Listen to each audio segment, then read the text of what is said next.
Hi there. This video is titled "God is Not a Nerd," which in part I just thought was a kind of funny and cool sounding title for a video, but I also have a important point to make to go along with it, which is that too often when people think of God, and those who are devout followers of God, then there is this perception, this sort of cliche concept that followers of God are nerds, basically, to some extent.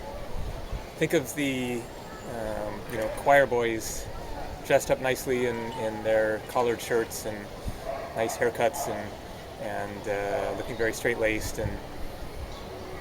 and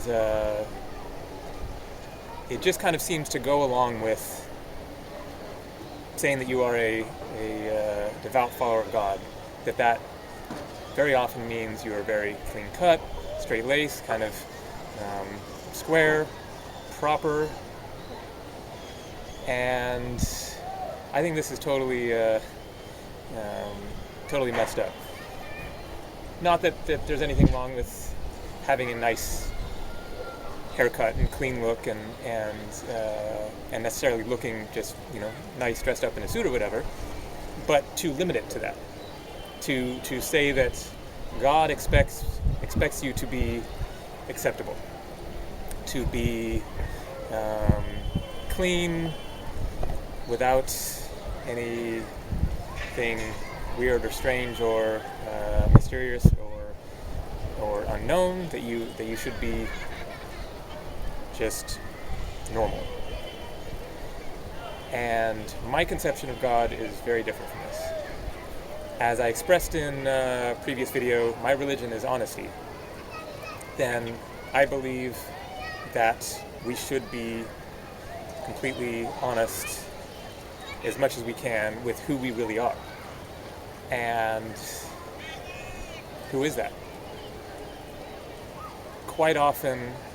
there are aspects of our being that we hide from others,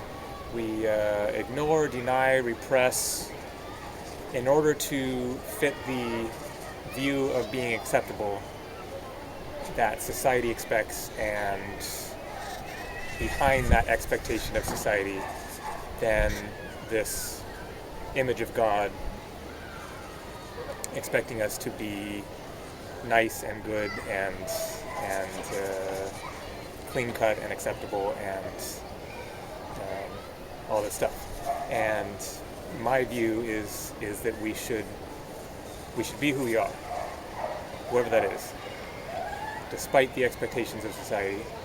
and not be afraid that God is some sort of strict father figure looking down from the heavens with this narrow-minded idea of what is right, what is good, what is acceptable, and that you should conform to that. But instead, if there is a God, and I believe that there is, that God is one of great openness of mind and of color and creativity and spontaneity and expression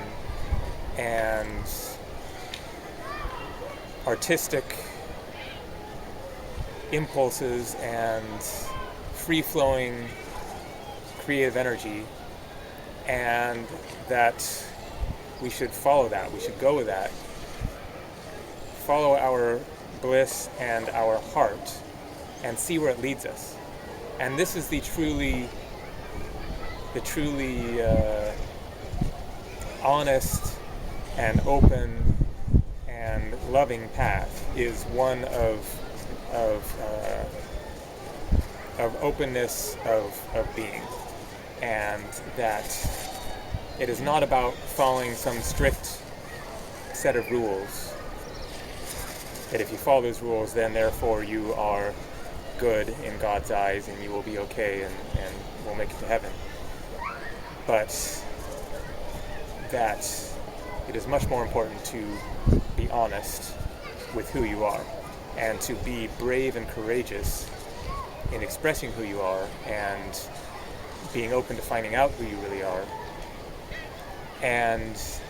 in that spirit of open-mindedness and bravery and courage and creative expression and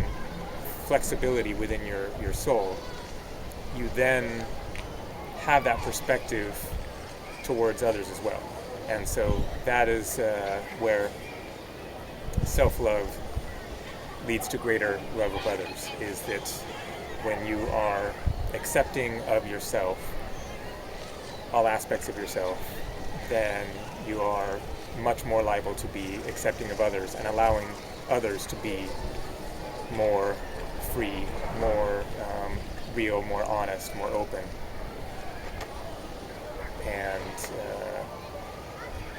And so you contribute to a world of greater openness and just creativity of being.